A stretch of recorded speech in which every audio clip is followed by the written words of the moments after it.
Suicide କରିଦେବାକୁ ମଧ୍ୟ ମୋର ବି ଇଚ୍ଛା ହଉଥିଲା। କାହା ସାଙ୍ଗରେ ହସୁନଥିଲି, କାହା ସାଙ୍ଗରେ କଥାବାର୍ତ୍ତା କରୁନଥିଲି, ଚୁପଚାପ ହେଇକି ବସି ରହିଥିଲି। ନମସ୍କାର, ଜୟ ଜଗନ୍ନାଥ। ମୋ ନାଁ ପ୍ରଭାତ ରଞ୍ଜନ ବାରିକ। ମୁଁ ଭୁବନେଶ୍ୱର ଚନ୍ଦକାରୁ ଆସିଛି। ମୋର କିଡନୀ କ୍ରିଏଟିନାଇନ୍ 5.2 ପଳେଇଥିଲା, ଆଉ ବିପି 240 ରେ 140 ହେଇଯାଇଥିଲା। ମୁଁ ହେଲ୍ଥ ବିଲାକୁ ଆସି ବହୁତ ଭଲ ଅନୁଭୂତି କରିଛି। ମୋର ଆଜିକି 7 ଦିନ ହେଲାଣି। ମୁଁ ଯେତେବେଳେ ମୋର ବହୁତ ଡିପ୍ରେସନରେ ପଳେଇଥିଲି, ଏମିତିକି ବହୁତ ମାଇଣ୍ଡ ଡିପ୍ରେସନ ଥିଲା, କାହା ସାଙ୍ଗରେ ହସୁନଥିଲି, କାହା ସାଙ୍ଗରେ କଥାବାର୍ତ୍ତା କରୁନଥିଲି, ଚୁପଚାପ ହେଇକି ବସି ରହିଥିଲି।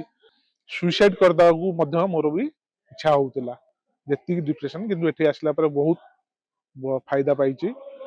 7 ଦିନ ମୋର ଏଇଠି ହେଇଗଲା ଟ୍ରିଟମେଣ୍ଟରେ। ମୁଁ ଚାଲି ବି ପାରୁନଥିଲି, ଏବେ ଚଲା ବୁଲା ଏସବୁ ଜିନିଷ ଠିକରେ କରିପାରୁଛି। ଆଉ ମାଇଣ୍ଡ ବହୁତ ଫ୍ରି ରହୁଛି। ଏଠି ଖାଇବାଟା ବହୁତ ଭଲ। ଆଉ ଏଠି ଯାହା ଖାଇବା ଦଉଛନ୍ତି ସେମିତି ନ୍ୟାଚୁରାଲ ଖାଇବା। ଏଠି ଅର୍ଗାନ ଫାର୍ମ କରିଛନ୍ତି, ଯୋଉଟା ମାନେ ଚାଷ ହଉଛି, ଆଉ ସେଇଠୁ ମଧ୍ୟ ଖାଇବାକୁ ଦଉଛନ୍ତି।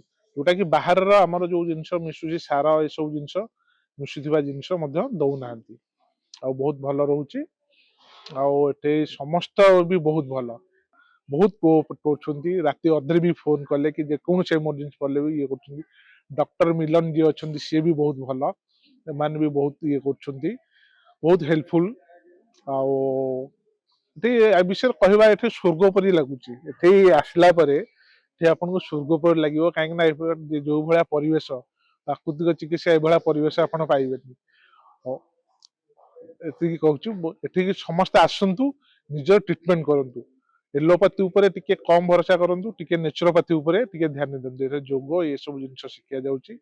ନେଚୁରୋପାଥି ଆଗରୁ ଥିଲା, ଯୋଉମାନେ ଋଷି ମୁନି ପୂର୍ବରୁ ଥିଲା ଏଇ ଜିନିଷ ଏଠି ଆସିକି ଆପଣ ଥରେ ଆସନ୍ତୁ, ଦେଖନ୍ତୁ, ଜାଣିବେ କେତେ ଆନନ୍ଦ ଲାଗୁଛି। धन्यवाद, नमस्कार, जय जगन्नाथ। आज ही पहला कदम बढ़ाएं एक स्वस्थ, संतुलित और दवा मुक्त जीवन की ओर। हेल्थविल भालुनका भुवनेश्वर में पाएं शुद्ध, प्राकृतिक और बिना दवाइयों के उपचार। आज ही निशुल्क परामर्श के लिए कॉल करें।